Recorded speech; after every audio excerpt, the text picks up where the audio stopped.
सभी देशवासियों को प्रणाम। मैं कुछ शिक्षा से रिलेटेड बातें बताऊंगा कि ना कभी बदलेगा बिहार, ना बदलने देंगे नेता लोग, कभी बदलने की कोशिश भी नहीं कीजिएगा। जहाँ रहिएगा वहीं रहिएगा और अपना सिंप्लिसिटी में रहिएगा। ये संसार का नियम है कि सबको अपना अपना समय पर काम करना चाहिए। खास करके गरीब बच्चों की पढ़ने की कोई व्यवस्था नहीं है। मैं खास करके बिहार की बात कर रहा हूँ। गरीब बच्चों के लिए बिहार में कोई व्यवस्था नहीं किया गया।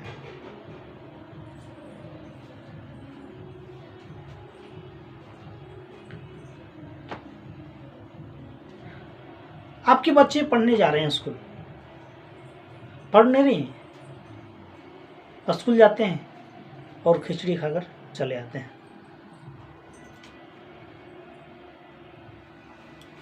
जो लोग पैसे वाले हैं, अमीर हैं, वो लोग प्राइवेट स्कूल में भेजते हैं बच्चों को। वो लोग सोचते हैं कि हमारे बच्चे पढ़ रहे हैं स्कूल में, लेकिन पढ़ नहीं रहे। दोनों को पढ़ना है एक ही जगह, क्योंकि स्कूलिंग होती है प्राइवेट स्कूल में पढ़ा देते हैं, कॉलेज सरकारी में ही जाना होगा दोनों बच्चों को। तो लोग समझ का फेर है। लोग पढ़ते हैं, सोचते हैं कि हमारा बच्चा प्राइवेट में पढ़ रहा है। प्राइवेट में पढ़ने का कोई फायदा नहीं भाई, क्योंकि स्कूल भले आप प्राइवेट में पढ़ा लीजिए, लेकिन कॉलेज सरकारी में पढ़ना पड़ेगा।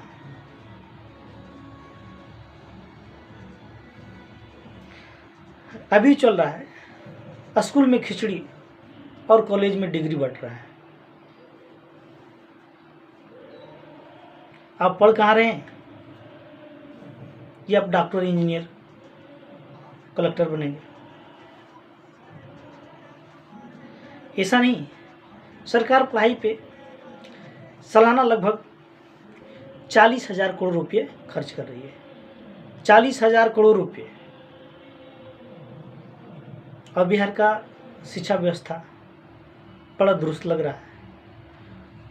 हालांकि 40 करोड़ रुपये खर्च करने के बाद भी 40 बच्चा भी नहीं पढ़ पा रहे हैं हमारे बिहार में।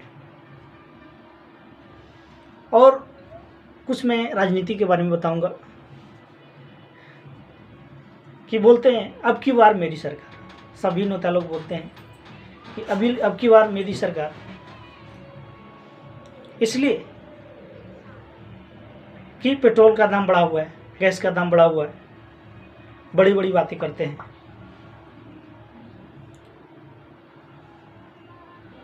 खाने से पीने तक सामान में सभी पे जीएसटी लगा हुआ है। महंगाई चरम तक पहुंच गई है। आपको अपनी सीट की पड़ी है। हमारे नेता लोग हमारे बिहार नहीं, हमारे देश को बर्बाद कर रहे हैं। बर्बाद जिसको होते हैं ना, अच्छी तरह से बर्बाद कर रहे हैं। आप लोगों से अनुरोध है कि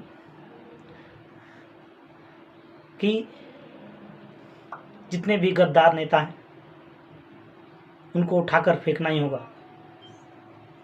देश को अगर आगे बढ़ाने के लिए दावे करने से काम नहीं चलेगा। जिस विभाग में जो अधिकारी काम कर रहे हैं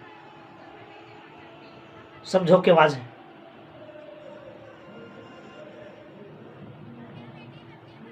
शिक्षा के नाम पर सालाना 40,000 करोड़ रुपये कहाँ जाता है?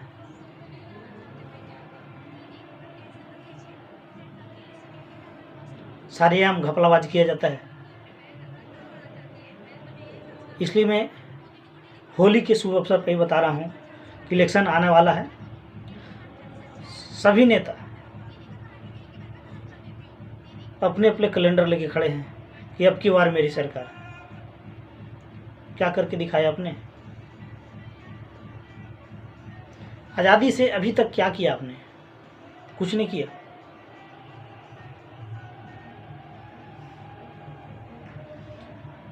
महंगाई का 1% भी काम नहीं आपने किया, नहीं किया।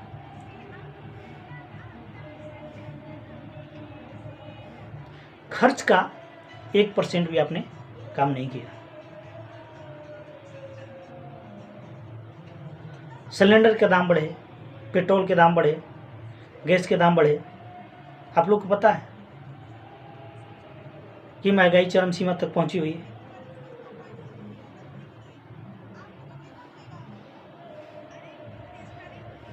आपको क्या पता होगा, नेता लोग को 40 करोड़ की गाड़ी में बैठते हैं, 40,000 करोड़ के हेलीकॉप्टर में बैठते हैं, तो उनको क्या पता लगेगा कि महंगाई क्या है।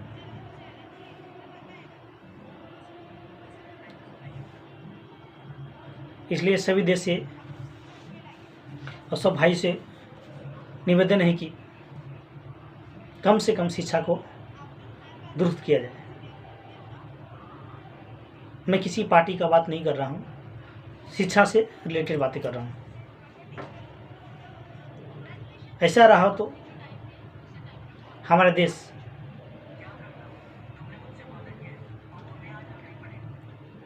बर्बाद होने की कगार पर चरम सीमा पे है। बचाना है तो युवा को जागरूक होना होगा। जय हिंद, जय भारत। ये हमारा मिशन है कि शिक्षा को आगे लेकर चलें, हमेशा आगे अग्रसर की ओर बढ़ते रहें। और इसमें शिक्षा की बात में राजनीतिक से नहीं जोड़ता हूँ, यहाँ शिक्षा राजनीतिक से जोड़ा जा रहा है, इसलिए सारी व्यवस्था यहाँ का चौपट होते जा रहा है।